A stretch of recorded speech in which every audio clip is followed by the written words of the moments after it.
Hey, what's going on, everybody? It's Leanne, and I'm sitting in my kitchen. I just got back from the gym, actually. Well, not just got back about an hour and 10 minutes ago. Took a shower, so I don't stink for you guys in this video.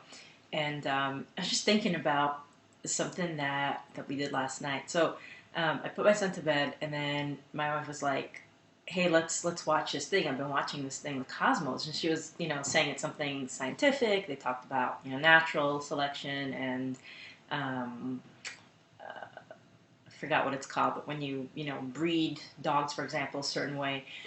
Anyway, so I thought, well, sounds interesting, right? So you listen, and they're talking about the universe, right? Now check this out. I remember, and you might have seen this if you watch my videos. You might have seen me talking. I think I recorded a video on this many months ago. I read this book called The Sabbath, and it's about what the Sabbath means. And by the way, I have eggs boiling, and if the timer goes off, I'm going to stand up and get them. But because I want soft boiled and not hard boiled. But anyway, so there's this one part in the book that's my favorite part because it really got my brain like on a different dimension, and it's this idea of time being a constant thing, right? So we think of time as passing, but what the one section of the book said is that maybe time is the constant thing and we're passing through it. So in other words, if you maybe think about riding a train, right? You're sitting on a train and you're riding a train, and the countryside looks like it's passing by you, but really the countryside is there and you're the one that's moving, right? And you can apply the same thing to time. And that sounded really interesting, and I wasn't sure how to apply it. It just kind of shifted my brain a little bit to something that I never could wrap my head around. And then so we're watching the show The Cosmos, I don't even know what it's called. She just she's the one who hit play and found it and everything.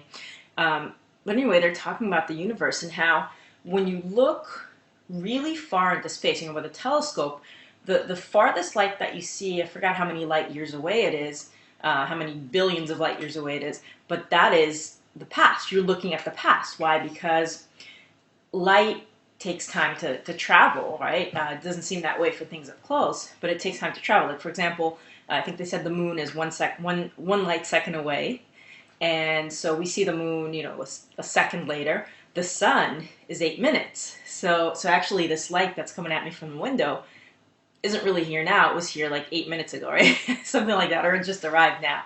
So it's like 8 light minutes away. So anyway, so just get this. So space and time are almost the same thing, right? When you look out to space, when you look at the galaxy, if you look as far as you can look and you see a little bit of lights and whatnot, that's the past. That's the past coming at us after so many years, right?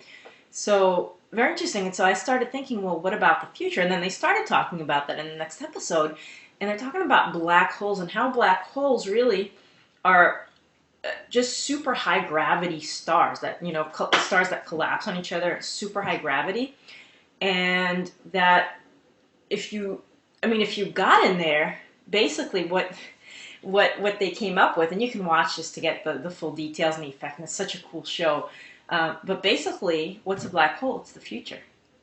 So as we're sitting there and watching it, I kept making Donna pause. She's watching. I'm like, pause it, because it's like absolutely blew my mind these ideas, right? That space is time, and we're looking at the past. And I said, well, where's the future? And then they started talking about black holes and gravity. And so if you think about it, time, space, and gravity, and light, because the gravity in a black hole is so strong that even light bends. Light stays at a constant speed, but it bends even in that.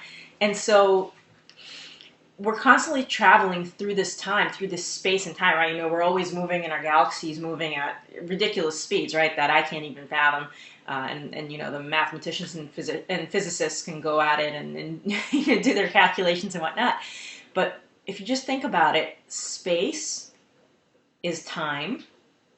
Gravity and light are also time in a way. And we're just moving through it. And so I thought also about time travel.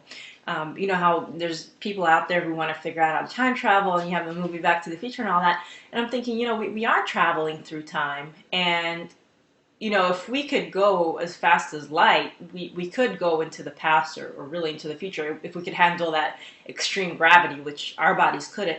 And so I just thought, wow, we're constantly traveling through time, but it's really a universe thing, right? The universe can go in the future and in the past, but as people, we're kind of limited due to, you know, this physical thing. So anyway, I just thought it was really super crazy and interesting. And I think my eggs have about 10 seconds left and the timer's going to go off. So I'm going to stop this video because I want soft-boiled eggs. And thanks for listening. Hey, put some comments below. What do you think? There's the timer. Gotta run.